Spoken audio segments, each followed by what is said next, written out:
2 Samuel chapter 15.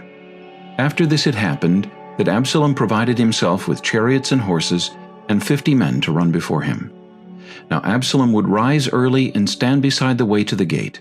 So it was, whenever anyone who had a lawsuit came to the king for a decision, that Absalom would call to him and say, "What city are you from?" And he would say, "Your servant is from such and such a tribe of Israel." Then Absalom would say to him, "Look, your case is good and right, but there is no deputy of the king to hear you."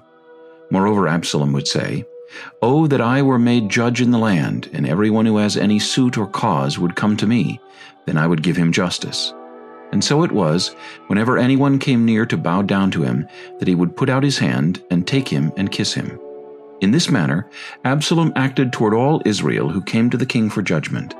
So Absalom stole the hearts of the men of Israel.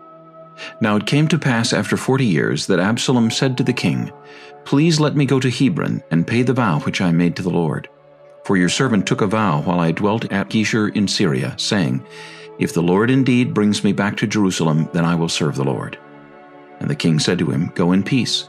So he arose and went to Hebron. Then Absalom sent spies throughout all the tribes of Israel, saying, "As soon as you hear the sound of the trumpet, then you shall say, 'Absalom reigns in Hebron.'" And with Absalom went 200 men invited from Jerusalem, and they went along innocently and did not know anything. Then Absalom sent for Ahithophel the Gilonite, David's counselor, from his city, from Gilo, while he offered sacrifices. And the conspiracy grew strong, for the people with Absalom continually increased in number. Now a messenger came to David, saying, "The hearts of the men of Israel are with Absalom." So David said to all his servants who were with him at Jerusalem, "Arise and let us flee, or we shall not escape from Absalom. Make haste to depart, lest he overtake us suddenly, and bring disaster upon us, and strike the city with the edge of the sword." And the king's servants said to the king, "We are your servants, ready to do whatever my lord the king commands." Then the king went out with all his household after him, but the king left 10 women, concubines, to keep the house. And the king went out with all the people after him, and stopped at the outskirts.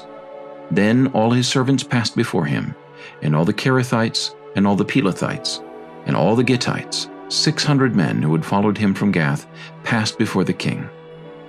Then the king said to Ittai the Gittite, "Why are you also going with us? Return and remain with the king, for you are a foreigner, and also an exile from your own place. In fact, you came only yesterday. Should I make you wander up and down with us today, since I go I know not where? Return and take your brethren back. Mercy and truth be with you." But Ittai answered the king and said, "As the Lord lives, and as my lord the king lives, surely in whatever place my lord the king shall be, whether in death or life, even there also your servant will be."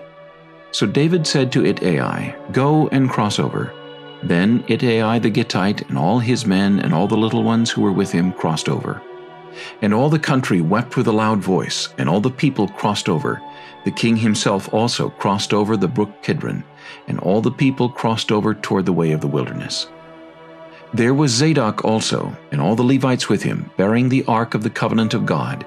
And they set down the ark of God, and Abiathar went up until all the people had finished crossing over from the city. Then the king said to Zadok, "Carry the ark of God back into the city. If I find favor in the eyes of the Lord, he will bring me back and show me both it and his dwelling place. But if he says thus, 'I have no delight in you,' here I am. Let him do to me as seems good to him." The king also said to Zadok the priest, "Are you not a seer? Return to the city in peace, and your 2 sons with you, Ahimaaz your son, and Jonathan the son of Abiathar. See, I will wait in the plains of the wilderness until word comes from you to inform me." Therefore Zadok and Abiathar carried the ark of God back to Jerusalem, and they remained there. So David went up by the ascent of the Mount of Olives, and wept as he went up, and he had his head covered and went barefoot. And all the people who were with him covered their heads and went up, weeping as they went up. Then someone told David, saying, "Ahithophel is among the conspirators with Absalom." And David said, "O Lord, I pray, turn the counsel of Ahithophel into foolishness."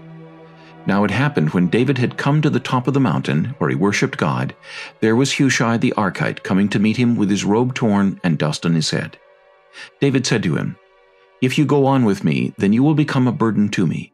But if you return to the city and say to Absalom, I will be your servant, O king, as I was your father's servant previously, so I will now also be your servant, then you may defeat the counsel of Ahithophel for me. And do you not have Zadok and Abiathar the priests with you there? Therefore it will be that whatever you hear from the king's house, you shall tell to Zadok and Abiathar the priests.